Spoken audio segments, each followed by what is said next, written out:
Huwag kang masyadong madrama, Soledad. Isuot mo ang maskarang ibinigay namin sa'yo at matuto kang manahimik. You are just a wife on paper, isang hamak na tagapagsilang ng tagapagmana at hindi ka kailanman magiging kapantay ng pangalang Valderrama. Ang boses ni Alejandro ay tila laslas ng matalim na labaha sa gitna ng katahimikan ng silid. Sa likod ng bahagyang nakabukas na pinto ng suite na nigas si Soledad. Ang kanyang mga kamay na namumula at may mga paltos pa dahil sa magdamag na pagpaplansa at pag-aasikaso sa bawat tupi ng mamahaling tuksido ng kanyang asawa ay nanginginig. Hawak niya ang damit na iyon, ang simbolo ng kanyang pagmamahal at pagsisilbi, ngunit tila naging kasing bigat na ito ng isang lapida. Sumilip siya sa maliit na awang. Doon sa marangyang sofa na gawa sa pelus, nakita niya si Alejandro. Hindi ito nag-iisa. Ang mapanuring mga mata ng kanyang asawa ay nakatitig kay Chinchin na noon ay nakasandal sa dibdib nito habang pinaglalaruan ang butones ng polo ni Alejandro. Ang bawat hagikik ng babae ay tila bawat saksak ng karayom sa puso ni Soledad. Dahan-dahang lumaylay ang taksedo mula sa kanyang nanghihinang bisig. Ang mamahaling tela ay dahan-dahang humalik sa malamig na sahig. Walang ingay, ngunit sa pakiramdam ni Soledad ay tila isang malakas na pagsabog ang naganap sa kanyang mundo.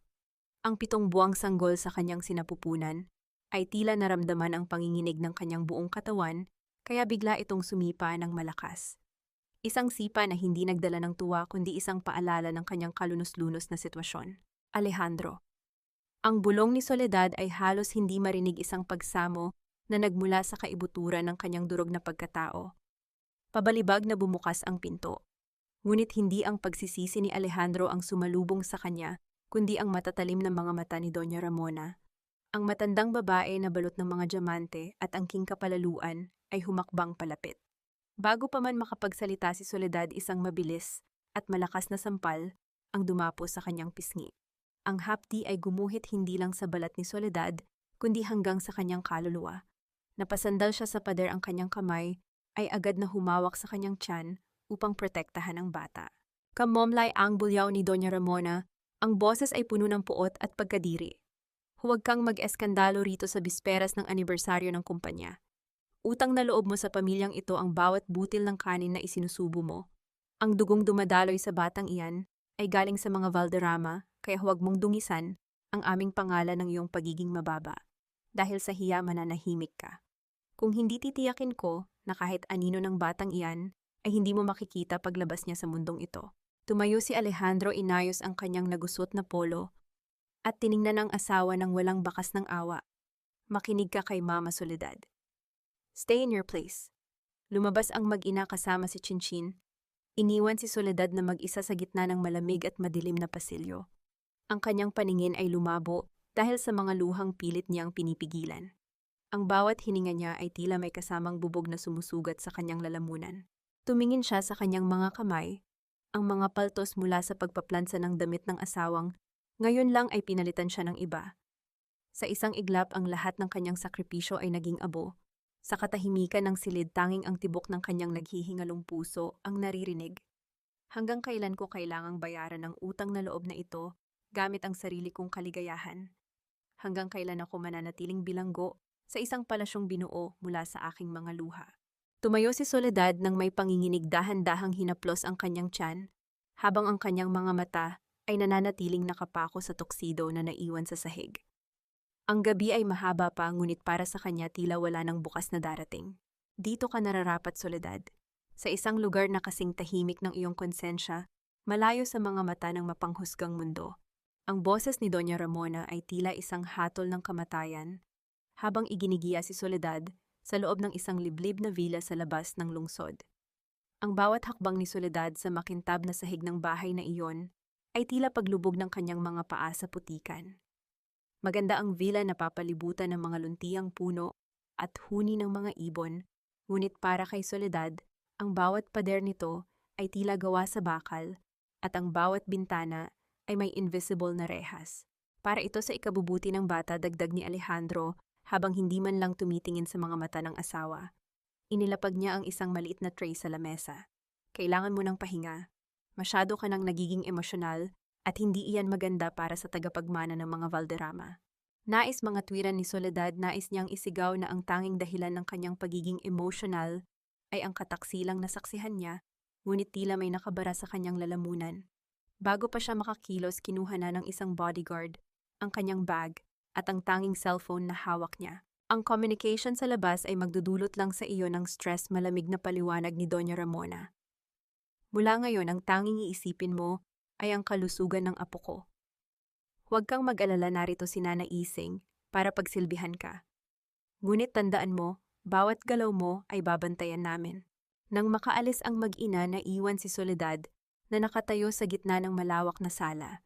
Ang katahimikan ng villa ay tila isang malaking kumot na dahan-dahang sumasakal sa kanya. Isang matandang babae ang lumapit sa kanya, si Nana Ising. Ang mukha nito ay puno ng mga kulubot ng panahon, ngunit ang kanyang mga mata ay may bakas ng habag na matagal nang hindi nakikita ni Soledad sa pamilyang Valderrama. Hiha, kumain ka na muna, malambing na wika ni Nana Ising. Inabutan niya si Soledad ng isang baso ng gatas at ilang piraso ng gamot. Sabi ng donya, kailangan mong inumin ang mga vitamins na ito para mahimbing ang tulog mo.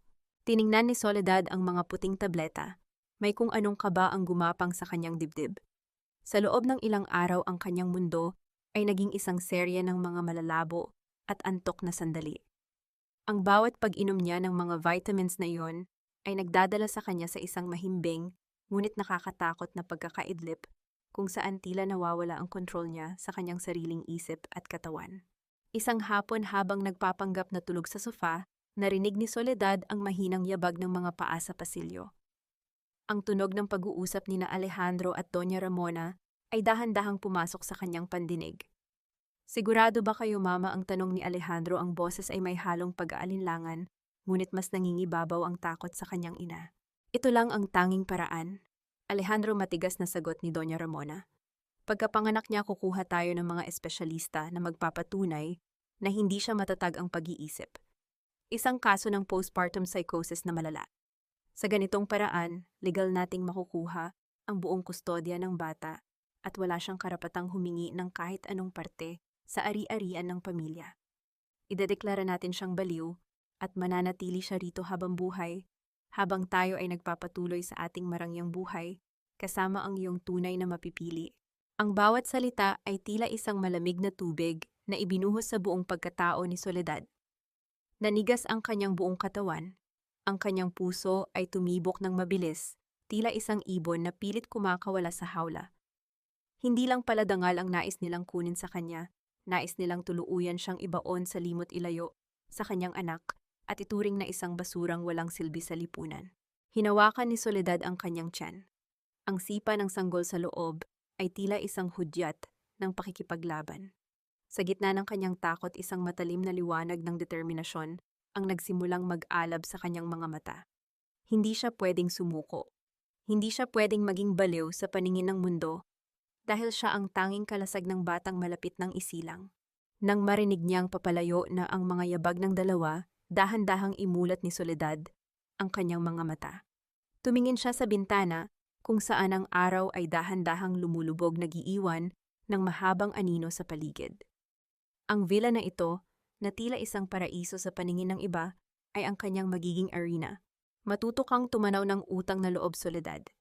Kung hindi dahil sa pamilya Valderrama, nananatili ka pa ring namumulot ng mumo sa kalsada. Ang bawat hibla ng damit mo, ang bawat bitaminang iniinom mo, ay galing sa amin. Ang boses ni Doña Ramona ay umalingaw-ngaw sa loob ng silid ni Soledad, habang ang matanda ay prenteng nakaupo sa isang silya, tila isang reyna na nagbibigay ng sermon sa kanyang alipin. Hawak nito ang isang rosaryo, ang mga daliri ay mabilis na naglalakbay, sa mga butil nito isang imahe ng kabanalan, na kabaligtaran ng lason na lumalabas sa kanyang bibig. Para kay Soledad, ang salitang utang na loob ay hindi na isang pasasalamat, kundi isang mabigat na tanikalang dahan-dahang pumupuluot sa kanyang leeg, hinihigpitan ang bawat hininga niya. Tumitig si Soledad sa kanyang mga kamay na nakapatong sa kanyang malaking tiyan. Ibinigay ko ang lahat, Doña Ramona. Ang aking panahon, ang aking lakas, at ang aking katapatan. Sapat na ba ang utang na loob na iyan para payagan ninyong bastusin ako sa harap ng asawa ko? Isang mapait na tawa ang naging sagot ng matanda. Ang katapatan ay hindi sapat, Soledad. Ang kailangan ng pamilyang ito ay isang tagapagmana na may dangal at ikaw ay isang pansamantalang lalagyan lamang. Hindi pa natatapos ang hapdi ng mga salita ni Doña Ramona nang bumukas ang pinto ng villa. Ang tunog ng matutulis na takong sa sahig ay tila bawat paghampas ng latigo sa pandinig ni Soledad. Pumasok si Chinchin suot ang isang mamahaling bestido na lalong nagpatingkad sa kanyang mapang-uyam na ganda. Ang masangsang na amoy ng kanyang pabango, ang paboritong pabango ni Soledad, na niregalo ni Alejandro noong unang taon ng kanilang kasal, ay agad na bumalot sa silid. "Hi Soledad, I hope you don't mind, dito na rin ako titira simula ngayon." Anang Chinchin habang pilyong nakangiti. Sabi kasi ni Alejandro, masyado raw malungkot dito para sa isang buntis. Besides, kailangan mo ng kasama na magpapaalala sa iyo kung nasaan ang lugar mo. Ang bawat salita ni Chinchin ay tila pagtatapon ng asin sa sariwang sugat ni Soledad. Ang makita ang kalaguyo ng kanyang asawa sa loob mismo ng kanyang kulungan ay isang antas ng kawalang hiyaan na hindi niya inakalang magagawa ni Alejandro. Ngunit nanatiling tahimik si Soledad, ang kanyang panga ay nagngangalit sa galit na pilit niyang ikinukubli. Nang lisanin ni na Doña Ramona at Chinchin ang silid para magmeryenda sa garden, dahan-dahang lumapit si Nana Ising. May bit-bit itong isang baso ng tubig at isang lumang punda ng unan. Ang kanyang mga mata ay lumingon-lingon sa pinto bago mabilis na inabot kay Soledad ang isang nakatuping papel na itinago sa loob ng punda. "Hiha, huwag kang maingay," ang pabulong na babala ni Nana Ising, ang boses ay nanginginig sa takot. "Nakita ko ito sa loob ng lumang baul ng iyong ama-amahan bago nila ito ipatapon. Sabi niya noon ibigay ko raw ito sa iyo kapag sa tingin ko ay wala ka ng matakbuhan." Dahan-dahang binuksan ni Soledad ang sulat. Ang sulat kamay ng kanyang yumaong ama-amahan. Ang taong nagturo sa kanya ng halaga ng sipag at dangal ay tila isang mainit na yakap sa gitna ng bagyo. Ngunit ang nilalaman nito ang nagpatigil sa kanyang mundo. Binanggit sa sulat ang isang pangalan, Alpha Crest. Isang pondo na nakapangalan sa kanya, isang lihim na yaman na inihanda ng kanyang ama para sa kanyang kalayaan, malayo sa pagkakaalam ng mga Valderrama. Nanginginig ang mga daliri ni Soledad habang binabasa ang huling bahagi ng sulat. "Anak, ang iyong kabutihan ay hindi kahinaan. Gamitin mo ang susi na iniwan ko sa iyong lumang locket. Doon mo mahahanap ang lakas na hindi nila kayang nakawin." Agad na hinawakan ni Soledad ang locket na nakasabit sa kanyang leeg, isang simpleng pilak na akala ng mga Valderrama ay isang basura. Sa loob nito may nakatagong maliit na microchip at isang code. Sa sandaling iyon, ang takot ni Soledad ay dahan-dahang napalitan ng isang mapanganib na pag-asa. Biglang bumukas ang pinto. Si Chinchin ay nakatayo doon, nakataas ang kilay, habang nakatingin sa papel na hawak ni Soledad. "Anong itinatago mo riyan, Soledad? Akala ko ba bawal ang lihim sa pamilyang ito?" Mabilis na itinago ni Soledad ang papel sa likuran niya, ang kanyang puso ay tila gustong tumalon sa kanyang dibdib.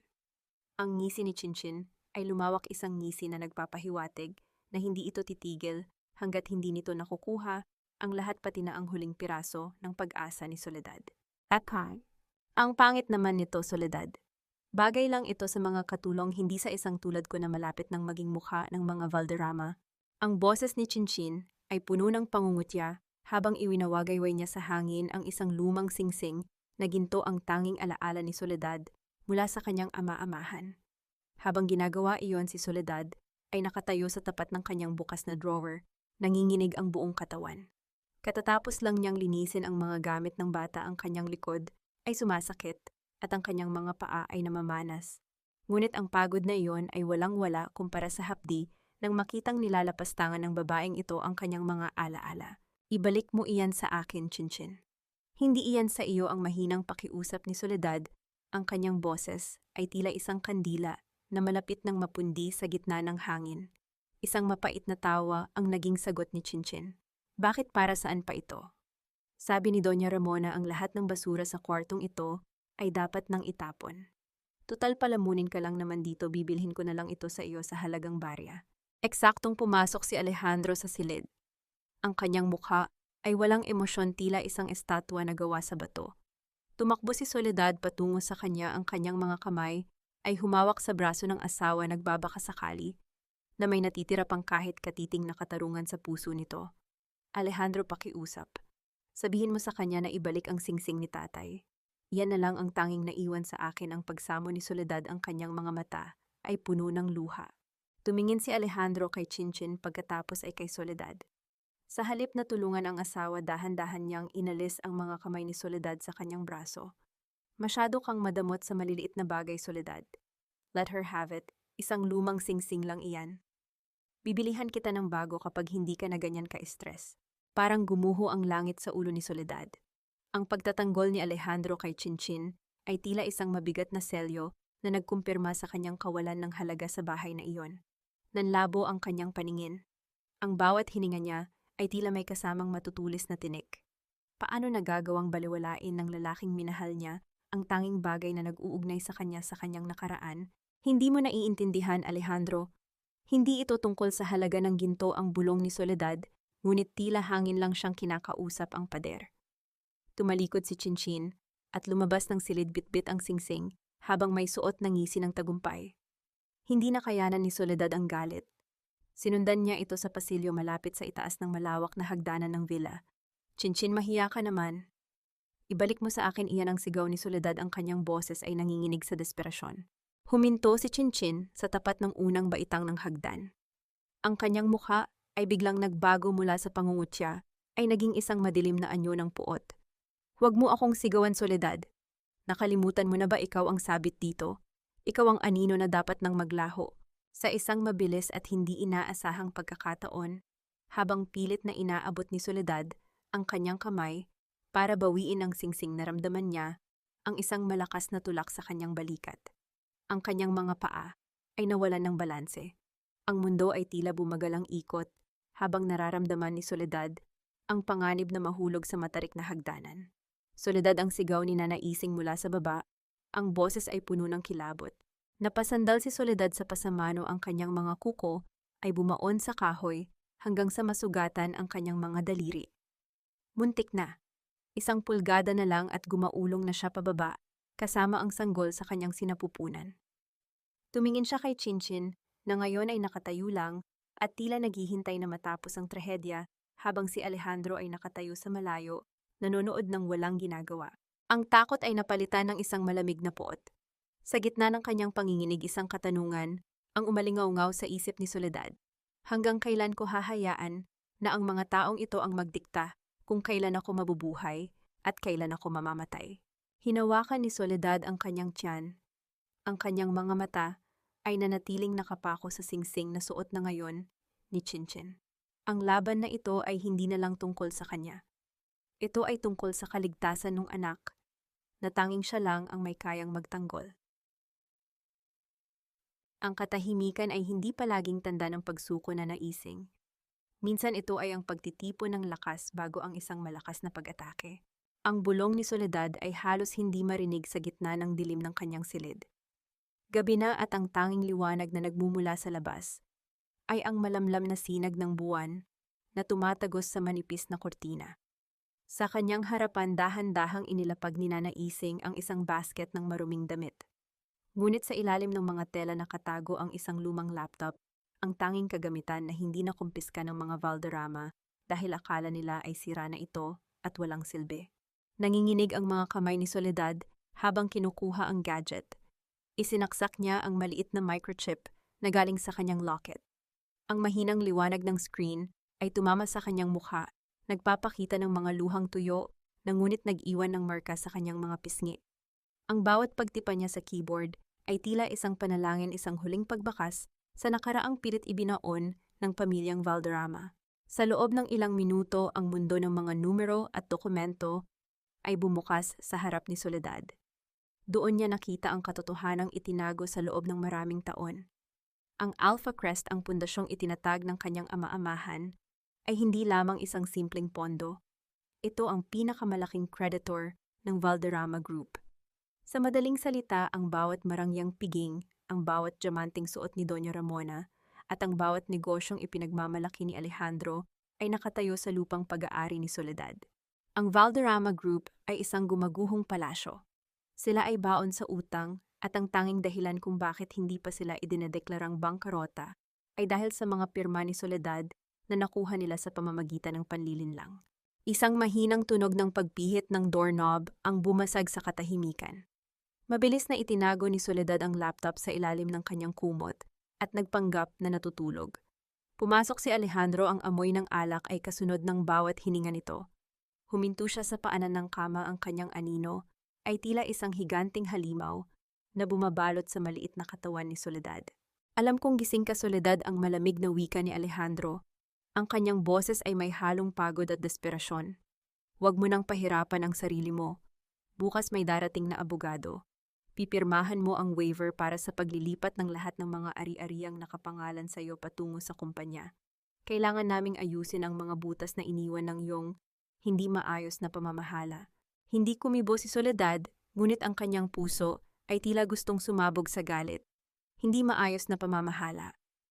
Sila ang nagnanakaw, sila ang naglustay, at ngayon ay siya pa ang pagbibintangan. Lumapit si Alejandro at yumuko, ang kanyang muka ay ilang pulgada na lang ang layo sa mukha ni Soledad. Huwag kang magmatigas. Tandaan mo ang batang nasa loob mo. Kung hindi ka pipirma, titiyakin ni Mama na paglabas ng batang iyan, ididirekta siya sa isang maayos na pamilya sa ibang bansa. Hinding-hindi mo siya mahahawakan, hinding-hindi mo siya makikita. Mabubuhay ka rito sa villa mag-isa hanggang sa mabulok ka sa iyong sariling kalungkutan. Ang bawat salita ni Alejandro ay tila isang laso na dahan-dahang pumapatay sa natitirang pag-ibig ni Soledad para sa kanya. Ang pagbabanta sa kanyang anak, ang tanging buhay na nagbibigay sa kanya ng dahilan para huminga, ay ang huling hangganan. Nang lumabas si Alejandro at narinig ang pag-lock ng pinto mula sa labas, dahan-dahang imulat ni Soledad ang kanyang mga mata. Ang kanyang paningin ay matalas, tila isang agila na handang sumakmal sa kanyang biktima. Kinuha niyang muli ang laptop. Ang kanyang mga daliri ay hindi na nanginginig. Sa halip, ang bawat pagpindot niya ay may kasamang determinasyon. Akala ninyo ay hawak ninyo ang aking buhay dahil sa inyong pangalan, ang bulong ni Soledad sa dilim. Ngunit bukas malalaman ninyo na ang pangalang Valderrama ay isang basyong lalagyan na lamang. At ako ang may hawak ng susi kung kailan ito tuluyang madudurog. Isang mensahe ang ipinadala ni Soledad sa isang hindi kilalang email address. Pagkatapos ay isinara niya ang laptop, niyakap ang kanyang tiyan, at sa unang pagkakataon sa loob ng maraming buwan, natulog siya ng may kasiguraduhan. Ngunit sa kabila ng kanyang plano, isang katanungan ang nananatiling nakabitin sa hangin. Sapat ba ang kanyang yaman para labanan ng isang pamilyang handang pumatay para sa kanilang kapangyarihan? Ubusin mo ang gatas na iyan, Soledad. Kailangan iyan ng bata para maging malakas tulad ng ama niya. Ang boses ni Chinchin ay malambing, ngunit ang tamis nito ay tila asukal na nakatakip sa isang matalim na patalim. Nakatayo siya sa gilid ng kama ni Soledad, bitbit ang isang baso ng gatas na mainit-init pa.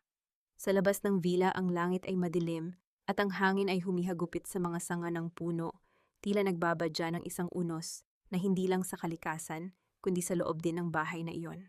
Tinitigan ni Soledad ang puting likido. Sa loob ng ilang araw, ang bawat pagkain at inuming inihahain sa kanya ay tila may kakaibang lasa, isang bakas ng metal o mapait na gamot na nagpapatulog sa kanyang diwa. Ngunit sa pagkakataong ito, may kakaibang amoy na humahalimuyak mula sa baso. Hindi ito ang amoy ng sariwang gatas. Ito ay may kasamang amoy ng mapanghing chemical na pilit itinago sa tamis ng vanilla. Bakit hindi mo pa iniinom, ang tanong ni Chinchin? Ang kanyang mga mata ay nananatiling nakapako sa bawat galaw ni Soledad. Huwag mong sabihing nag-iinarte ka na naman. Sayang ang pagod ni Nanaising sa paghahanda nito. Dahan-dahang itinaas ni Soledad ang baso, itinapat ito sa kanyang labi, ngunit ang bawat himaymay ng kanyang katawan ay sumisigaw ng babala. Sa gitna ng tensyon, ang tunog ng isang tray na nabitiwan sa sahig ang bumasag sa katahimikan. Ang baso ng tubig ay nabasag at ang mga piraso ng kristal ay kumalat sa sahig. Ay, pasensya na po, ang mga kamay ko ay sadyang nanginginig na sa katandaan, ang mabilis na paumanhin ni Nanaising habang nagmamadaling lumapit para linisin ang kalat. Sa pagkakataong iyon, habang nakayuko ang matanda sa paanan ni Soledad, mabilis niyang hinawakan ang bukong-bukong ng kanyang alaga. Isang mahigpit na piga, isang babala na tanging sila lang ang nakakaalam. Nang lumingon si Chinchin para kumuha ng basahan, mabilis na ibinuhos ni Soledad ang gatas sa loob ng isang florera na puno ng mga tuyong bulaklak sa gilid ng kanyang kama. Pagbalik ni Chinchin, ang baso ay wala ng laman. Ayan, mabuti naman at marunong kang sumunod ang nakangising wika ni Chinchin bago tuluyang lumabas ng silid-bitbit ang basyong baso na tila isang tropeyo ng kanyang tagumpay. Nang masiguro nilang wala na ang babae, mabilis na lumapit si Nana Ising kay Soledad. Ang kanyang mukha ay maputla, ang kanyang mga labi ay nanginginig sa takot. Hija, huwag na huwag mong kakainin ang kahit anong ibibigay nila simula ngayon. Narinig ko silang nag-uusap sa kusina. Ang gamot na inilalagay nila sa gatas mo ay hindi para patulugin ka lang. Gusto nilang pabilisin ang iyong panganganak kahit hindi pa oras. Gusto nilang ilabas ang bata ngayon din para mas madali nilang makuha ang lahat sa iyo. Nanigas ang buong pagkatao ni Soledad.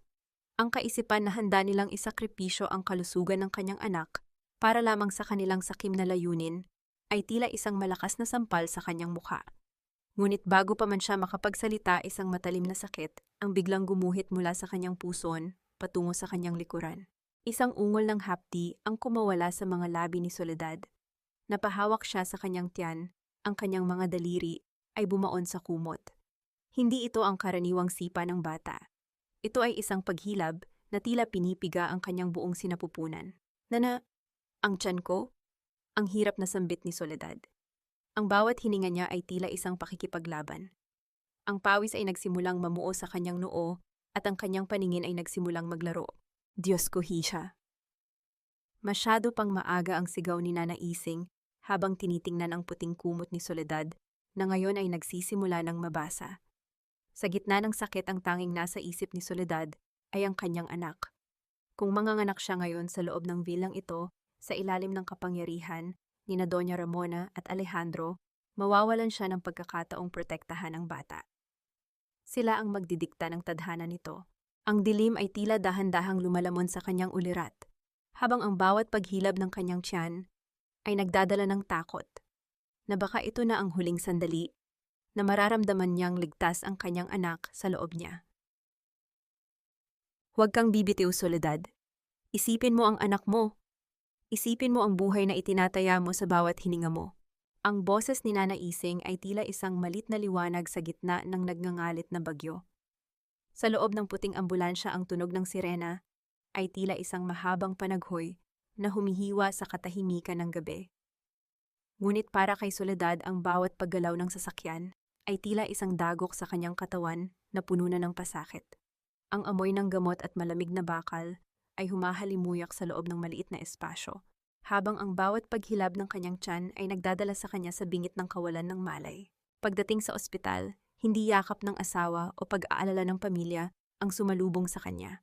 Sa halip, ang mga malalamig na mukha ng mga bodyguard ni Doña Ramona ang nakabantay sa bawat pintuan. Dinala siya sa isang pribadong kwarto, hindi para sa kanyang komportable, kundi para masiguradong walang sino mang makakalapit sa kanya. Ang bawat doktor at nurse na pumapasok ay tila may mga matang hindi tumitingin sa kanya, tila ba isa lamang siyang kagamitang kailangang ayusin at hindi isang taong nagdurusa. Ilang oras ang lumipas, bumukas ang pinto at pumasok si Alejandro. Wala siyang dalang bulaklak, walang dalang pag-asa. Sa kanyang kamay ay hawak niya ang isang itim na folder, ang mga dokumentong ilang araw na niyang ipinipilit na pirmahan ni Soledad. Kamusta ang pakiramdam mo? Ang tanong ni Alejandro, ngunit ang kanyang boses ay walang bakas ng pag-ibig. Ni hindi niya hinawakan ang kamay ng asawang namumutla at nanginginig sa ilalim ng puting kumot. Ang bata. Alejandro, kamusta ang anak natin? Ang hirap na tanong ni Soledad, ang kanyang tinig ay tila isang gasgas na plaka. Ligtas ang bata sa ngayon. Ngunit hindi natin masisiguro ang kinabukasan niya kung mananatili kang matigas, ang sagot ni Alejandro habang inilalapag ang folder sa ibabaw ng kanyang kandungan. Pirmahan mo na ito, Soledad. Ang paglilipat ng Alpha Crest Funds sa kumpanya ang tanging paraan para matiyak na lalaki ang anak natin sa isang marangyang buhay. Gawin mo ito bilang huling sakripisyo mo para sa kanya. Tiningnan ni Soledad ang asawa. Sa gitna ng kanyang pisikal na sakit, mas matindi ang hapdi ng katotohanang ang lalaking hinarap niya sa altar ay siya ring lalaking handang humukay ng kanyang libingan habang buhay pa siya. Sakripisyo o pagnanakaw, Alejandro? Alam kong baon na kayo sa utang. Alam kong ang bawat diamanteng suot ng iyong ina ay galing sa pawis ng aking ama. Ang mukha ni Alejandro ay biglang nagdilim. Hinawakan niya ang balikat ni Soledad at bahagyang yanig ito, binaliwala ang mga tubo ng dextrose na nakakabit sa kamay ng asawa. Huwag kang magmalinis. Isang pirma lang, Soledad. Kapag ginawa mo ito, titiyakin ko na hindi ka itatapon ni Mama sa kalsada pagkatapos mong manganak. Huwag mong hintayin na mawalan ako ng pasensya. Nang hindi sumagot si Soledad, pabalibag na lumabas si Alejandro ng silid. Mula sa kanyang higaan, narinig ni Soledad ang mahinang pag-uusap sa labas ng pinto. Ang boses ni Doña Ramona ay nangingibabaw, matalim at puno ng otoridad. Doktor, siguraduhin mong ang lahat ng medical records niya ay magpapakita ng matinding depresyon at kawalan ng katinoan. Kailangan nating palabasin na ang bawat salitang sasabihin niya pagkatapos ng operasyon ay guni-guni lamang ng isang nasisiraan ng bait, anang matandang babae. Masusunod po, Doña Ramona. Ang bawat dokumento ay maihahanda ayon sa gusto ninyo. Walang maniniwala sa kanya, ang sagot ng isang lalaki. Ang boses ay tila isang malamig na bulong na nagmula sa kailaliman ng lupa. Napatitig si Soledad sa kisame ng ospital. Ang puting liwanag ng bumbilya ay tila nanunukso sa kanyang kalagayan. Ang pag-asa na makakaalis siya sa impyernong ito ay dahan-dahang naglalaho, tila usok na tinatangay ng hangin. Hindi lang pala ang kanyang yaman ang nais nilang kunin, kundi maging ang kanyang katotohanan at pagkatao.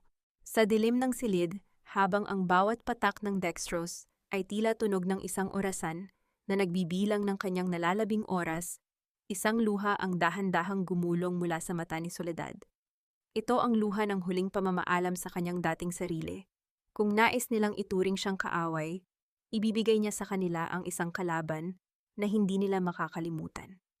Ngunit paano siya lalaban kung ang bawat taong dapat ay tumutulong sa kanya ay binili na ng kapangyarihan ng mga Valderrama? Magmukha kang kaawa-awa, Soledad. Iyan naman ang bagay sa iyo, ang maging isang basahang itinapon sa gilid ng kalsada. Ang boses ni Chinchin ay tila isang matalas na kuko na kumakalos sa katahimikan ng kwarto sa ospital. Nakatayo siya sa tapat ng salamin, dahan-dahang naglalagay ng matingkad na pulang lipstick habang suot ang isa sa mga paboritong bestido ni Soledad na kinuha niya ng walang paalam. Ang bawat haplos ng kanyang daliri sa kanyang mukha ay tila isang pag-insulto sa namumutla at nanghihinang anyo ni Soledad na nakahiga sa kama. Kahit anong gawin mong pag-iyak, hinding-hindi ka na makakabalik sa dati mong buhay, dagdag ni Chinchin. Ang kanyang mga mata ay nanunukso sa pamamagitan ng refleksyon sa salamin. Sabi ni Alejandro, masarap daw ang pakiramdam na wala ang bigat mo sa kanyang balikat. You're just a ghost now, Soledad. Isang aninong naghihintay na lang na mabura. Napapikit ng mariin si Soledad. Ang bawat salita ay tila isang patak ng asidong sumusunog sa kanyang balat. Naramdaman niya ang panginginig ng kanyang mga kamay sa ilalim ng kumot, isang panginginig na hindi dahil sa lamig ng aircon, kundi dahil sa puot na pilit niyang ikinukulong. Ang bawat tibok ng kanyang puso ay tila isang babala ng isang paparating na bagyo. Ironya ng tadhana na ang ospital na ito, na isa sa mga tinutulungan ng Alpha Crest, ay siya ring naging piitan niya. Sa paningin ng mga nurse, siya ay isang pasyenteng may malalang depression, ngunit sa loob niya ang kanyang isip ay tila isang makinang mabilis na nagtatrabaho. Nang lisanin ni Chinchin, ang silid, dahan-dahang imulat ni Soledad ang kanyang mga mata. Pumasok si Nana Ising, bitbit ang isang tray ng pagkain. Sa ilalim ng platito ng mainit na sopas, mabilis na inabot ng matanda ang maliit na lumang phone na matagumpay niyang naitago mula sa mga bodyguard. Hihabilisan mo, ang pabulong na wika ni Nana Ising habang nagpapanggap na inaayos ang unan ni Soledad. May mga tao sa labas na nagbabantay. Sabi ng abogado ng Alpha Crest, kailangan mo lang daw magpadala ng huling kumpirmasyon para tuluyang ma-freeze ang lahat ng accounts ng Valderrama Group. Nanginginig ang mga daliri ni Soledad habang itinitipa ang code. Ang bawat segundo ay tila isang oras sa kanyang pakiramdam. Ang liwanag ng maliit na screen ay tila isang apoy na nagbibigay sa kanya ng init sa gitna ng nagyayalong kawalan. Sa pamamagitan ng mensaheng iyon, sisiguraduhin niyang bago sumapit ang gabi ng dakilang gala, ang bawat sentimo na ipinagmamalaki ni Doña Ramona ay mawawala ng parang bula. Sa gitna ng kanyang lihim na gawain, mabilis na naramdaman ni Soledad ang pagpihit ng doorknob. Walang babala, walang katok. Mabilis niyang isiniksik ang phone sa ilalim ng kanyang hita at nagtaklob ng kumot. Pumasok si Chinchin, tila may nakalimutang gamit. Ngunit sa halip na dumiretso sa lamesa, tumigil siya sa paanan ng kama. Ang kanyang mga mata ay nanliit habang nakatingin sa kakaibang galaw ni Soledad. Bakit parang pawis na pawis ka, Soledad? At bakit parang may kung anong liwanag na nanggagaling sa ilalim ng kumot mo? Ang tanong ni Chinchin ang kanyang boses ay puno ng hinala. Dahan-dahang humakbang si Chinchin palapit ang kanyang kamay, ay nakataas na tila handang haglitin ang kumot na nagtatago sa huling alas ni Soledad. Ang hininga ni Soledad ay tila tumigil. Naramdaman niya ang malamig na pawis na gumugulong mula sa kanyang noo. Kung mahuhuli siya ngayon, hindi lang ang kanyang plano ang masisira, maaaring ito na rin ang huling sandali na magiging ligtas ang kanyang anak. Anong itinatago mo riyan? Ipakita mo sa akin ang sigaw ni Chinchin habang marahas na hinahawakan ang dulo ng kumot. Nanigas ang buong pagkatao ni Soledad. Ang bawat himaymay ng kanyang kalamnan ay handang lumaban, ngunit ang kanyang katawan ay nananatiling bilanggo ng kanyang sitwasyon. Sa sandaling iyon, ang tanging naririnig niya ay ang mabilis na tibok ng kanyang puso na tila sumasabay sa bawat hakbang ng panganib. Ipakita mo sa akin ang itinatago mo, Soledad. Alam kong may kung anong liwanag akong nakita. Ang boses ni Chinchin ay tila isang matinis na tunog ng bakal na kumakalos sa pader. Sa isang marahas na galaw, hinablot niya ang dulo ng kumot ni Soledad. Ngunit bago pa man tuluyang malantad ang sekreto, mabilis na pumasok ang isang nurse, bitbit ang isang tray ng mga gamot at kagamitan para sa pagkuha ng blood pressure. Ma'am, kailangan ko na pong kunan ng vitals ang pasyente. Pakiusap lumabas muna kayo para hindi ma-stress ang bata, ang mariing wika ng nurse na tila napansin ang tensyon sa loob ng silid. Padabog na binitiwan ni Chinchin ang kumot, ang kanyang mukha ay namumula sa inis. Fine, pero tandaan mo, Soledad, hindi ka makakatakas sa amin. Kahit anong itago mo, lilitaw at lilitaw ang baho mo. Nang tuluyang lumabas si Chinchin, dahan-dahang huminga ng malalim si Soledad. Ang kanyang kamay ay nanginginig pa rin habang nararamdaman ang matigas na anyo ng maliit na phone na nakasiksik sa ilalim ng kanyang hita. Ligtas siya sa ngayon, ngunit alam niyang ang bawat oras na lumilipas ay tila isang mitsa na dahan-dahang nauubos. Lumipas ang 2 araw. Sa kabila ng kanyang panghihina, sa pilitang pinalabas si Soledad sa ospital. Hindi dahil magaling na siya, kundi dahil kailangan siya para sa pagtatanghal ng mga Valderrama. Ang gabi ng dakilang gala ay dumating na, ang gabi kung saan ang buong mundo ng alta sosyedad ay nakatingin sa kanilang pamilya. Dinala siya pabalik sa mansyon at ipinasok sa isang silid na tila isang gintong bilangguan. Pumasok si Doña Ramona, kasunod ang isang grupo ng mga stylists na may bitbit na mga mamahaling hiyas at kolorete. Ang bawat haplos ng brush sa mukha ni Soledad ay tila bawat guhit ng kasinungalingan na nais nilang ipakita sa madla. Dapat kang magmukhang perpekto, Soledad, ang utos ni Doña Ramona habang tinitingnan ang sarili sa salamin.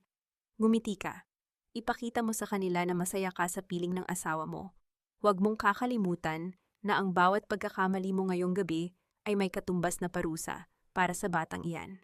Habang inayusan si Soledad, narinig niya ang tawanan ni Alejandro at ng isang kliyente sa kabilang silid. Ang bawat halakhak ni Alejandro ay tila isang sampal sa kanya.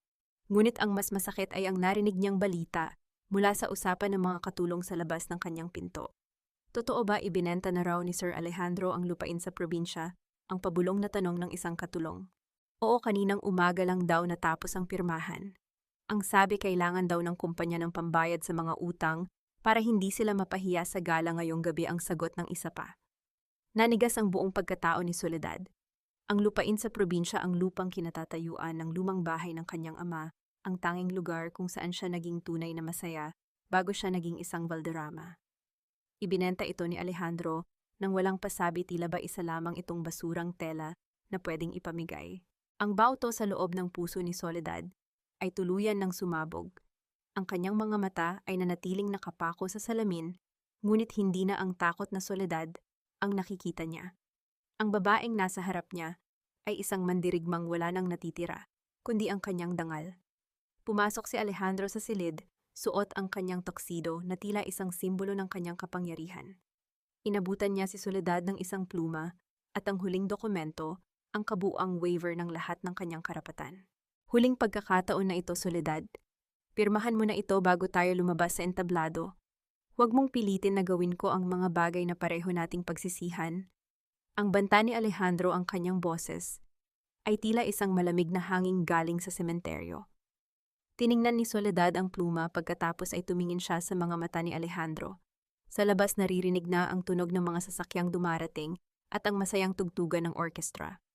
Ang huling mitya ay malapit nang matapos. Pirmahan ba ang magdadala sa kanya sa kalayaan? O ito ba ang magiging huling pako sa kanyang sariling kabaong artimpahag? Kainin mo ang steak na yan, Soledad. Kailangan mo ng lakas para mamaya. Hindi namin gustong mahimatay ka sa gitna ng entablado at gumawa ng eksena. Ang boses ni Alejandro ay malamig tila ba ang asawang kaharap niya ay isang makina lamang na kailangang lagyan ng langis para gumana. Nakaupo sila sa mahabang hapagkainan ng mansyon kung saan ang bawat pinggan ay gawa sa mamahaling porselana at ang bawat kubyertos ay gintong kumikinang sa ilalim ng dambuhalang chandelier. Ngunit sa likod ng marangyang palamuti, ang hangin sa loob ng silid ay kasing lamig ng isang sementeryo. Sa tapat ni Soledad, prenteng nakaupo si Chinchin. Suot nito ang isang pulang bestido na tila nanunukso sa puting damit ni Soledad. Masakit sa mata ang pagkislap ng singsing sa daliri ni Chinchin, ang singsing ng ama ni Soledad na ninakaw nito. Ang bawat hiwa ni Chinchin sa kanyang pagkain, ang bawat dahan-dahang pagsubo, ay tila isang pagpapakitang gilas na siya na ang tunay na reyna ng tahanang iyon. I'm so excited for later, Tita Ramona, ani Chinchin habang nakatingin sa matanda na nasa kabisera. Siguradong ang lahat ng investors ay mapapanganga sa ganda ng presentation natin. At syempre ang presence ni Soledad ay magbibigay ng kredibilidad. Isang mapait na ngiti ang ibinigay ni Doña Ramona. Kailangan nating ipakita sa kanila ang isang pamilyang buo at matatag. Ang imahe ng isang tapat na asawa at isang mapagmahal na ina ang magliligtas sa atin mula sa mga tsismis ng pagkalugi. Soledad, alam mo ang gagawin mo. Isang maling galaw at alam mo kung anong mawawala sa iyo. Hindi na kumibo si Soledad. Ang bawat subo niya ng pagkain ay tila isang malaking bato na bumabara sa kanyang lalamunan. Ang kanyang tiyan ay kumukulo hindi dahil sa gutom, kundi dahil sa matinding pagkamuhi, na pilit niyang ikinukubli sa ilalim ng kanyang maputlang mukha. Tumingin siya sa kanyang baso ng tubig, at nakita niya ang refleksyon ng kanyang sarili, isang babaeng pagod sugatan, ngunit may apoy na dahan-dahang nag-aalab sa kanyang mga mata. Biglang naputol ang hapunan nang pumasok ang kanilang butler, ang mukha ay bakas ang pagkalito at kaunting takot. Huminto siya sa likuran ni Doña Ramona at yumukod ng mababa. Madam, meron pong isang itim na sasakyan sa labas ng gate, ang ulat ng butler. Hinihingi po nila ang pahintulot na makapasok. Sila raw po ay mula sa legal department ng Alpha Crest Group. Napatigil sa pag-inom ng wine si Alejandro. Ang baso ay muntik nang mabitawan mula sa kanyang mga kamay. Nagkatinginan sila ni Doña Ramona at ang takot na pilit nilang itinatago sa loob ng maraming linggo ay biglang sumilip sa kanilang mga mata. Alpha Crest, ngayong gabi, bakit sila naririto, ang tanong ni Alejandro, ang boses ay nanginginig sa kaba. Sabi ng manager, sa susunod na buwan pa ang audit nila. Huwag kang magpanik, Alejandro, ang saway ni Doña Ramona bagaman ang kanyang sariling mga daliri ay mahigpit na nakakapit sa gilid ng lamesa. Papasukin sila. Baka may huling kumpirmasyon lang silang kailangan para sa tinatanggap nating pondo. Nanatiling tahimik si Soledad. Sa ilalim ng lamesa ang kanyang mga kamay ay mahigpit na nakasara. Ang kanyang puso ay tumibok ng mabilis, tila isang tambol na nagbabadya ng digmaan. Ito na iyon. Ang mga taong ipinadala niya, ang mga taong maglalantad ng katotohanan, ay nasa pintuan na. Narinig ang tunog ng mabibigat na yabag ng sapatos sa marmol na sahig ng foyer. Pumasok ang isang lalaki na suot ang isang seryosong mukha at bitbit ang isang folder na may logo ng Alpha Crest. Ngunit hindi lang siya ang dumating.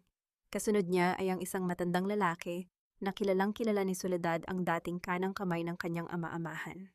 Good evening, Valderrama family, ang bati ng lalaki, ngunit walang kahit anong init sa kanyang tinig.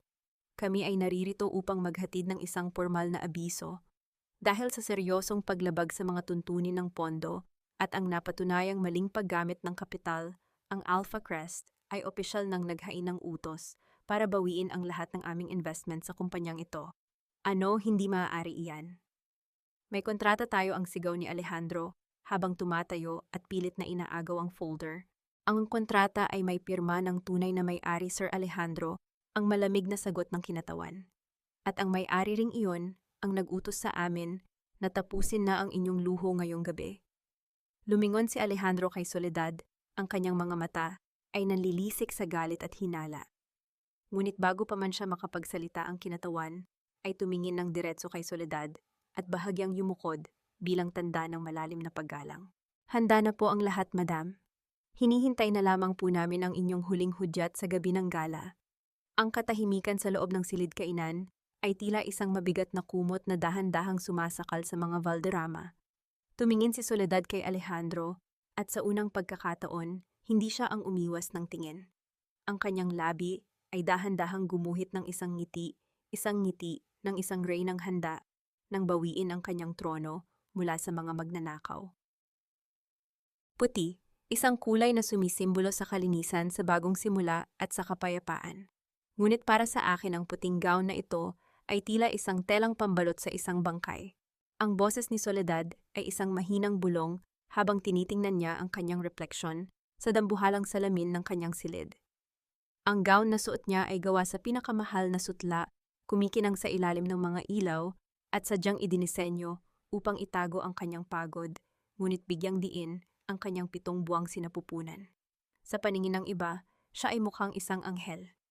Ngunit sa pakiramdam niya, siya ay isang alay na nakatakdang sunugin sa dambana ng kasakiman ng mga Valderrama. Sa likuran niya, tila isang aninong itim si Doña Ramona.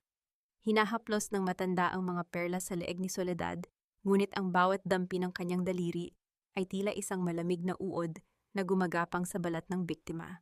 Perfect ang komento ni Doña Ramona, ang kanyang boses ay puno ng pagmamalaki na walang kasamang pagmamahal. Ngayong gabi, Soledad, ikaw ang magiging mukha ng katapatan ng mga Valderrama. Huwag mong kakalimutan ang ating napag-usapan. Isang ngiti, isang tango at ang pirma mo sa harap ng mga kamera. Iyon lang ang kailangan namin para manatili ang kapayapaan ng iyong anak. Nang lisanin ng matanda at ng mga stylists, ang silid dahan-dahang napaupo si Soledad sa gilid ng kanyang kama. Hinaplos niya ang kanyang tiyan. Naramdaman ang marahang galaw ng sanggol sa loob. Isang luha ang dahan-dahang pumatak sa mamahaling tela ng kanyang gown na iwan ang isang maliit at madilim na marka. Anak, patawad ang pabulong na panalangin ni Soledad. Ang bawat salita ay may kasamang hikbi na pilit niyang pinipigilan. Patawad kung sa paglabas mo ang mundong sasalubong sa iyo ay puno ng sugat at gulo. Patawad kung kailangan kong gawin ito, pero tinitiyak ko sa iyo hinding-hindi kita hahayaang maging katulad nila. Ang bawat luhang dumaloy sa mga pisngi ko ay magiging lakas mo para mabuhay ng may dangal. Ang katahimikan ng silid ay muling bumasag nang bumukas ang pinto. Pumasok si Alejandro, suot ang kanyang itim na tuxedo. Mukha siyang isang prinsipeng galing sa mga kwento, ngunit para kay Soledad ang nakikita niya ay isang estranghero na may pusong gawa sa yelo. Lumapit si Alejandro at tumayo sa harap niya, tila tinitimbang ang bansa o kumpanyang balak niyang sakupin. "Are you ready?" ang tanong ni Alejandro, ang kanyang boses ay walang kahit anong emosyon. Tumingin si Soledad ng diretso sa mga mata ng asawa. Sa huling pagkakataon, bago tuluyang sumabog ang lahat, naghanap siya ng kahit katiting na bakas ng pagsisisi o pag-ibig. "Alejandro, pakiusap. Itigil na natin ito." Ang pagsamo ni Soledad, ang kanyang kamay ay humawak sa dulo ng tuxedo ni Alejandro. "Aminin mo sa kanila ang totoo. Ibalik mo ang pera ng kumpanya na kinuha ninyo ni Chinchin. Sabihin mo ang katotohanan tungkol sa Alpha Crest. Handa akong patawarin ka at tulungan kang ayusin ang lahat para sa anak natin. Magmula tayo sa simula kahit walang yaman basta't malinis ang ating pangalan." Isang nakakabinging katahimikan ang namayani sa silid, ngunit sa halip na yakap o pagsang-ayon, isang malakas na tawa ang kumawala sa mga labi ni Alejandro. Isang tawa na puno ng pangungutya at kawalang galang. "Magsimula sa simula. Maghirap kasama ka," ani Alejandro, habang marahas na inaalis ang kamay ni Soledad sa kanyang damit. "Huwag kang magpatawa, Soledad. Ang kailangan ko ay kapangyarihan, hindi ang iyong drama ng pagpapatawad. You're delusional if you think I'd trade this empire for a simple life with a woman like you. Just play your part and sign the papers. Iyon lang ang silbi mo ngayong gabi." Dahan-dahang tumayo si Soledad. Ang kanyang panginginig ay nawala, pinalitan ng isang malamig at matigas na determinasyon.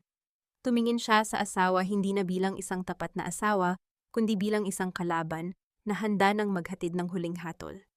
"Sige, Alejandro. Ibibigay ko sa iyo ang hiling mo." Ang boses ni Soledad ay kasing talas ng isang espada. "Ibibigay ko sa iyo ang isang gabi na hinding-hindi mo malilimutan sa buong buhay mo."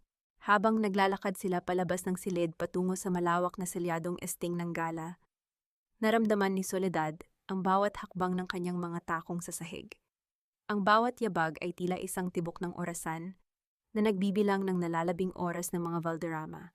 Sa labas ang mga flash ng camera ay naghihintay, ngunit ang liwanag na sasalubong sa kanila ay hindi magdadala ng ningning, kundi ang apoy na tutupok sa lahat ng kanilang dumi.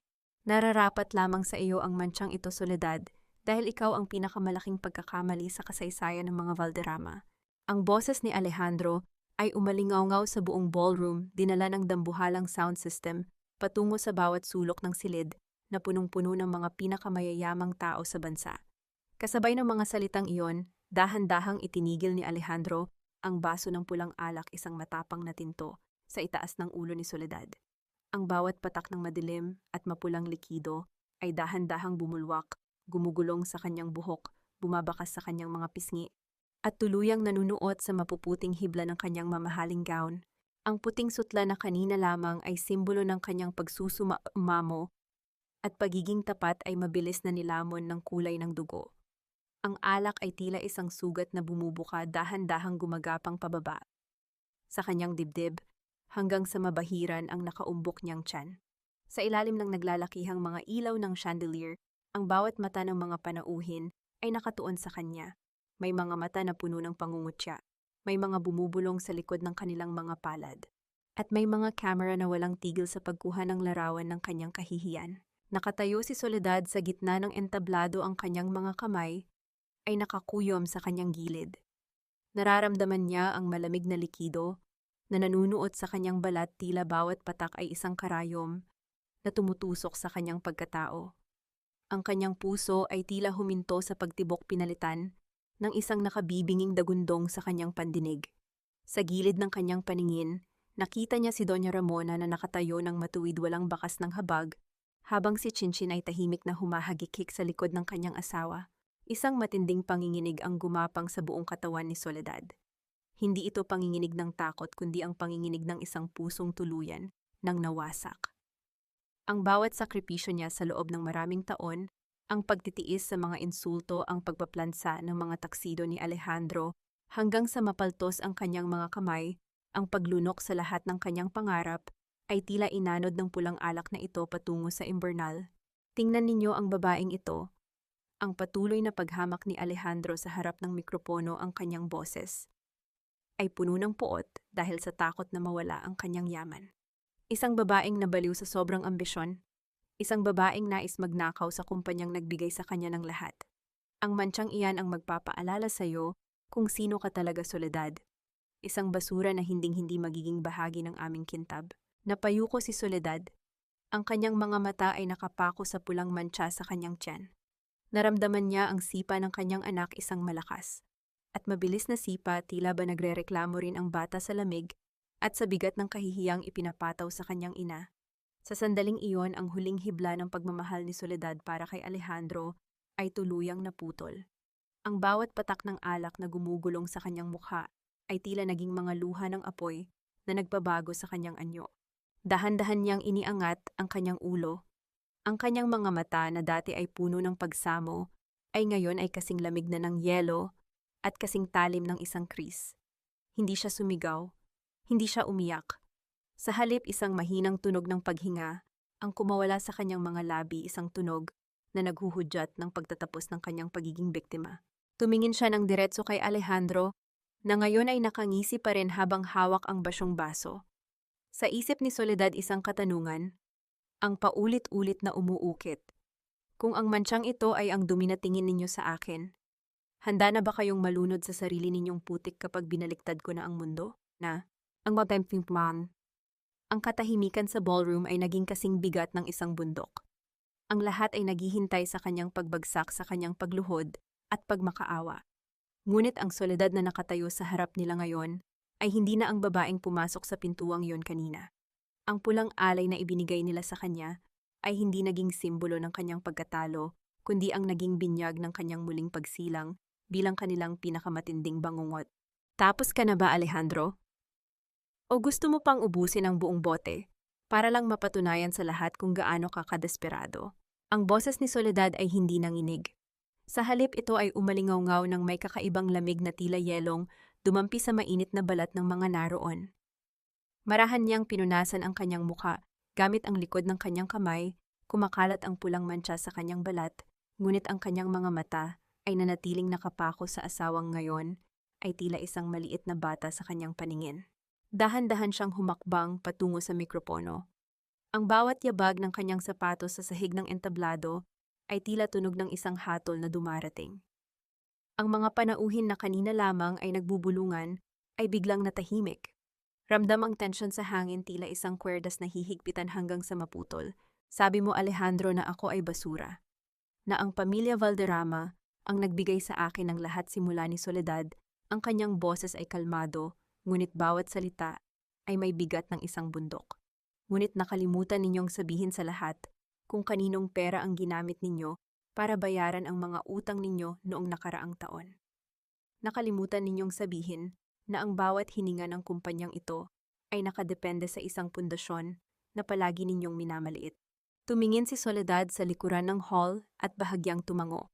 Sa isang saglit, ang malalaking LED screen sa buong ballroom na kanina ay nagpapakita ng mga larawan ng pamilya Valderrama ay biglang nagbago. Hindi na ito mga ngiti at karangyaan. Ang bawat screen ay napuno ng mga financial statements, mga lihim na bank accounts, at ang pinakaimportante sa lahat, ang Certificate of Ownership ng Alpha Crest Group. Isang malakas na singhap ang nagmula sa mga panauhin. Ang mga flash ng camera ay naging mas mabilis, tila mga kidlat na tumatama sa mukha ni na Doña Ramona at Alejandro. Ang gulat at kilabot ay mabilis na humalili sa kanilang mga mukha. Ang Alpha Crest ay hindi lamang isang creditor ang deklara ni Soledad, habang itinuturo ang screen kung saan malinaw na nakasulat ang kanyang pangalan bilang nag-iisang tagapagmana at chairman. Ito ang may-ari ng 70% ng inyong mga ari-arian. At ngayong gabi, dahil sa inyong lantarang paglapastangan sa aming kasunduan at ang inyong tangkang pagnanakaw sa pondo opisyal ko nang ipinapawalang bisa ang lahat ng inyong karapatan. Hindi peke iyan. Sinungaling ka, ang sigaw ni Doña Ramona habang pilit na umaakyat sa entablado ang kanyang mukha ay namumula sa galit at kahihiyan. Ngunit bago pa man siya makalapit, ang malalaking pintuan ng ballroom ay pabalibag na bumukas. Hindi mga bagong panauhin ang pumasok, kundi mga operatiba ng National Bureau of Investigation at mga kinatawan ng Securities and Exchange Commission. Ang tunog ng kanilang mabibigat na sapatos sa marmol na sahig ay tila tunog ng papasok na hukbo. Mr. Alejandro Valderrama, Doña Ramona Valderrama, and Miss Chinchin Mercado, ang boses ng nangungunang opisyal, ay mariin at walang biro. Kayo ay inaaresto sa kasong plunder, estafa at malversation of funds batay sa ebidensyang isinumite ng Alpha Crest Group. Ang katahimikan sa ballroom ay napalitan ng gulo. Ang mga diamanting suot ni Ramona ay tila nawalan ng ningning habang nararamdaman niya ang malamig na bakal ng posas sa kanyang mga pulso. Si Chinchin ay napaupo sa sahig, umiiyak at nagmamakaawa, habang si Alejandro ay nakatayo lang tulala at hindi makapaniwala na ang basurang itinuring niya ay siya palang may-ari ng kanyang buong mundo. Tumingin si Soledad sa kanyang asawa sa huling pagkakataon. Ang pulang mantsa sa kanyang gown ay tila naging isang medalya ng karangalan. Lumapit siya kay Alejandro at bumulong ng sapat lang para marinig nito. Ang mantsang ito ay mawawala rin sa paglalaba, Alejandro. Pero ang dungis ng pangalan ninyo, iyan ang dadalhin ninyo hanggang sa inyong huling hininga. Tumalikod si Soledad at dahan-dahang bumaba ng entablado. Ang mga tao ay kusang tumabi upang bigyan siya ng daan. Sa gitna ng kaguluhan, ang kanyang puso ay naging payapa. Ang digmaan ay tapos na at ang katarungan ay dahan-dahan nang yumayakap sa kanya. Ngunit habang papalabas siya, naramdaman niya ang isang matinding paghilab sa kanyang tiyan, isang paalala na may isa pang mahalagang laban na kailangan niyang harapin. Ang nibuat sentimo na kinuha ninyo ay may katumbas na luha, at ngayon oras na para bayaran ninyo ang lahat ng iyon ng may interes. Ang boses ni Soledad ay nananatiling matatag sa gitna ng kaguluhan sa loob ng ballroom. Ang tunog ng malamig na bakal na naglalapat sa mga pulso ni Alejandro ay tila isang musikang nagtatapos sa mahabang panahon ng kanyang pagdurusa. Habang kinakaladkad si Alejandro ng mga operatiba, ang kanyang tuxedo na kanina ay simbolo ng kapangyarihan ay nagusot at nawalan ng anyo. Tila ba ang kanyang buong pagkatao ay dahan-dahan ding nadudurog. Soledad, pakiusap. Pag-usapan natin ito, asawa mo ako ang sigaw ni Alejandro. Ang kanyang boses ay puno ng desperasyon at takot. Ang kanyang mga mata ay naghahanap ng kahit katiting na awa sa mukha ni Soledad, ngunit ang tanging nakita niya ay ang refleksyon ng sarili niyang kataksilan. Hindi tumingin si Soledad. Sa halip ang kanyang pansin ay nakuha ni Chinchin na ngayon ay pilit na nagtatago sa likod ng isang kolumna umiiyak ng malakas, habang ang kanyang pulang bestido ay tila naging isang mantsa sa malinis na sahig ng hall. Lumapit ang isang babaeng pulis sa kanya. "Huwag ninyo akong hawakan." Wala akong ginawang masama, si Alejandro ang nag-utos sa lahat ang pagsusumamo ni Chinchin, tila isang mabilis na pagtalikod sa lalaking kanina lang ay ipinagmamalaki niya. Bago pa man siya tuluyang mailabas, huminto si Soledad sa tapat ni Chinchin. Tinitigan niya ang daliri nito kung saan naroon pa rin ang singsing ng kanyang ama. Sa isang mabilis na kumpas, hinarap ni Soledad ang opisyal. "Iyan po ay pag-aari ko. Iyan ay isang ebidensya ng pagnanakaw sa loob ng aking tahanan." Dahan-dahang hinubad ng pulis ang singsing mula sa nanginginig na daliri ni Chinchin at inabot ito kay Soledad. Nang mahawakan ni Soledad ang malamig na ginto, naramdaman niya ang isang mainit na bugso ng damdamin. Sa wakas, ang huling bahagi ng kanyang nakaraan ay nagbalik na sa kanya. Ngunit ang pinakamatinding bahagi ng pagbabayad sala ay naganap sa labas ng gusali. Habang inilalabas ang mga Valderrama ang ulan, ay biglang bumuhos ng malakas, tila nakikisama sa paglilinis ng dumi ng gabing iyon. Ang mga flash ng camera mula sa mga reporter na naghihintay sa labas ay tila mga kidlat na tumatama sa mukha ni Doña Ramona. Ang matandang babae na buong buhay na iningatan ang kanyang hiya at dangal ay ngayon ay nakayuko, ang kanyang mamahaling alahas ay nababasa ng ulan at ang kanyang ayos ay tuluyan ng nasira. Sa kanyang pagmamadaling makaiwas sa mga camera, natapilok siya sa gilid ng gutter.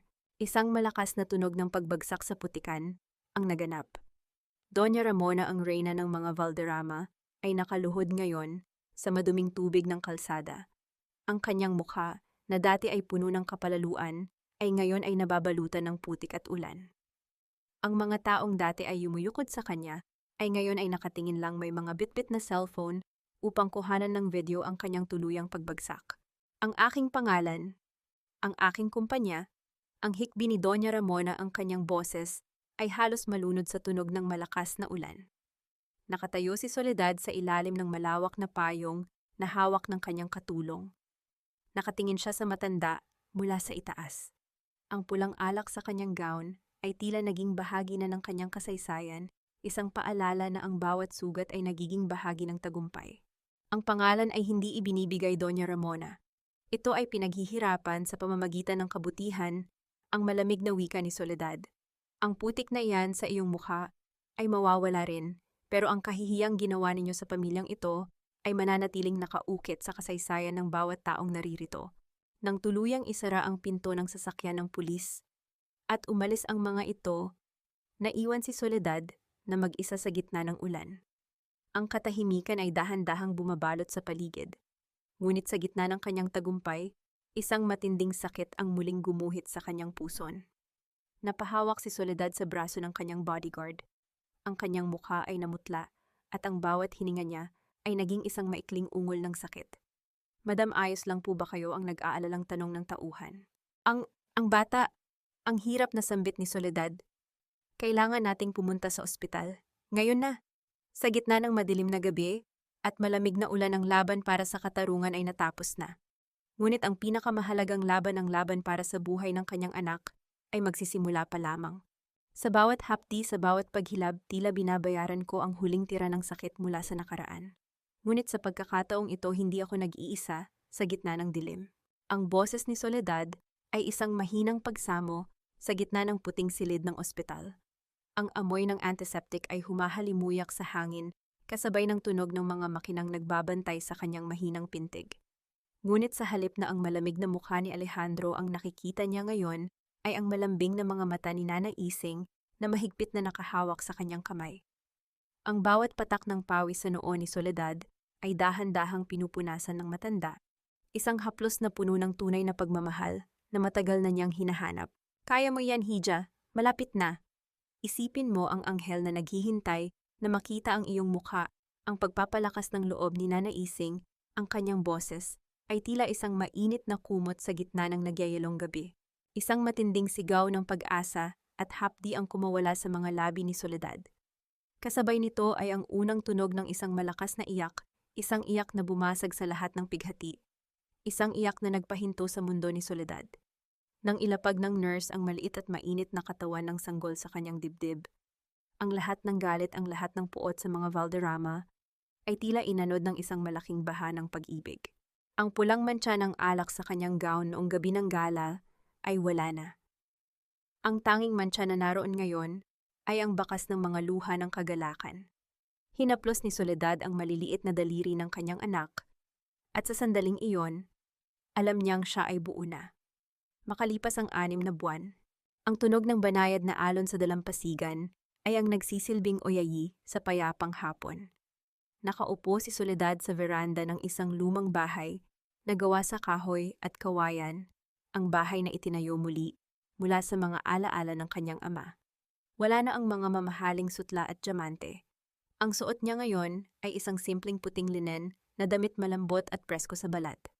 Ang kanyang mukha ay wala ng kolorete, ngunit ang ningning ng kanyang mga mata ay mas maliwanag pa sa anumang hiyas. Pinagmamasdan niya ang kanyang anak na mahimbing na natutulog sa loob ng isang duyan. Sa malayo nakikita niya ang mga mangingisda na dahan-dahang bumabalik sa pampang. Ang kapayapaang ito ay hindi binili ng pera kundi ng katarungan at paninindigan. Nabalitaan niya ang nangyari sa lungsod. Ang kumpanya ng mga Valderrama ay tuluyan ng binili ng Alpha Crest at ginawang isang social enterprise na tumutulong sa mga kababaihang biktima ng pang-aabuso. Si Alejandro at Doña Ramona ay nananatiling nasa likod ng rehas, binubuno ang parusa sa kanilang kasakiman.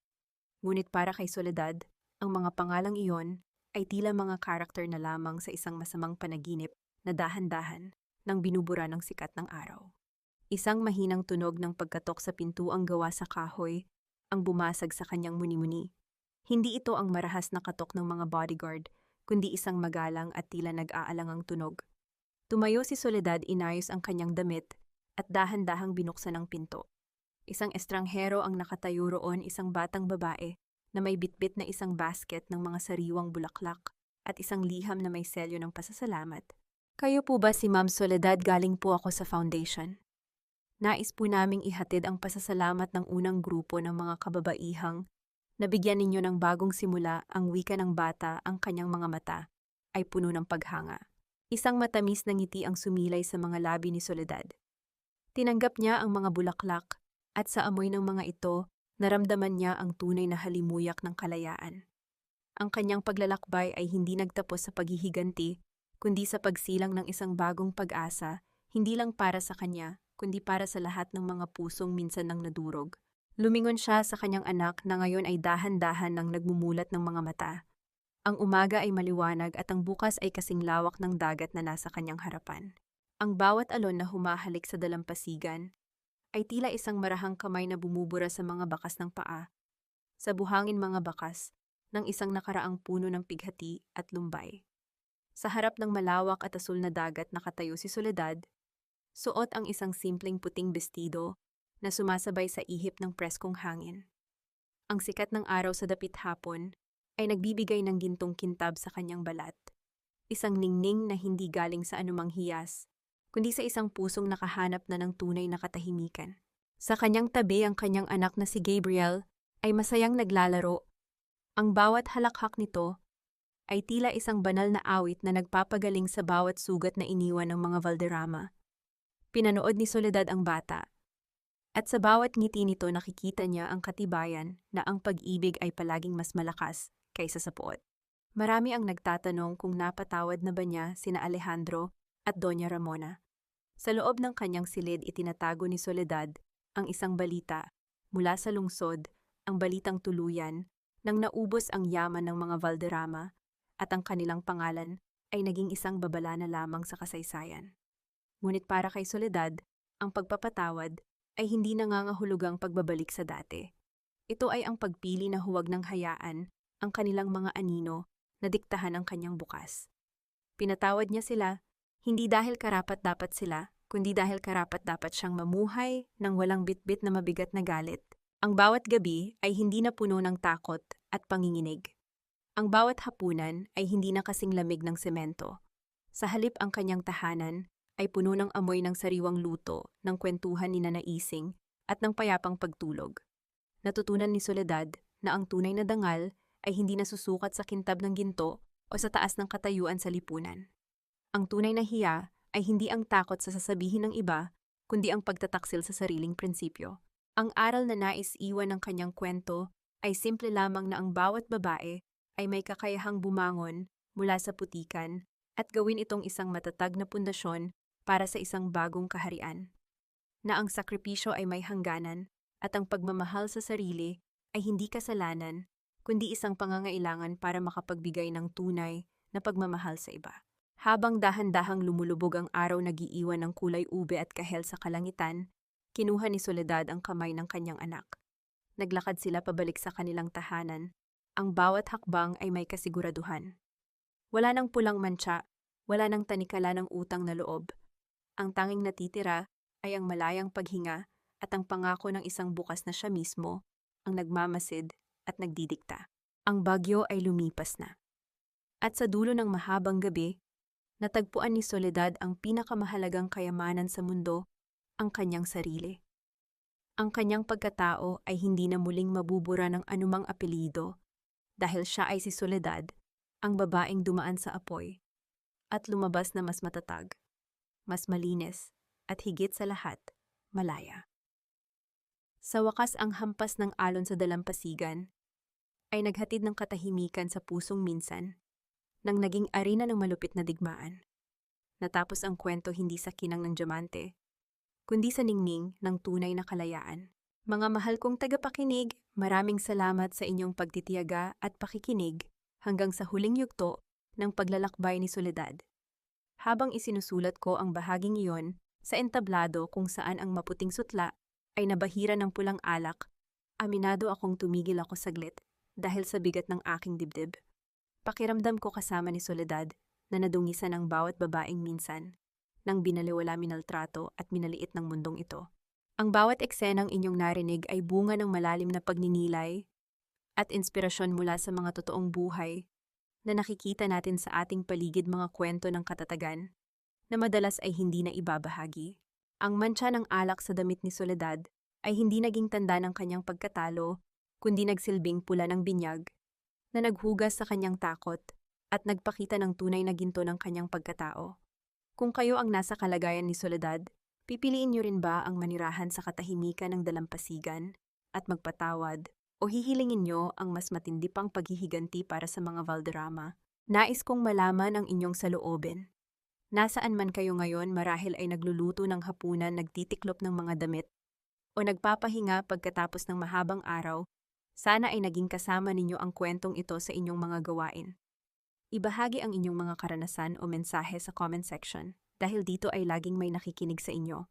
Huwag din ninyong kalimutang i-like at i-share ang video na ito para maabot pa natin ang ibang mga kapatid nating nangangailangan ng paalala na may pag-asa pa sa likod ng bawat unos.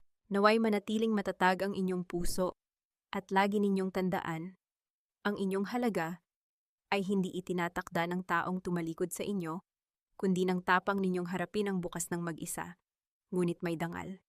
Hanggang sa muli nating pagkukwentuhan. Pamagat ng kwento, ang bahid ng paglaya. Ang muling pagsilang ni Soledad paalala. Ang lahat ng mga karakter at sitwasyon sa kwentong ito ay katang-isip lamang na nilikha para sa layuning libangan at upang maghatid ng positibong mensahe.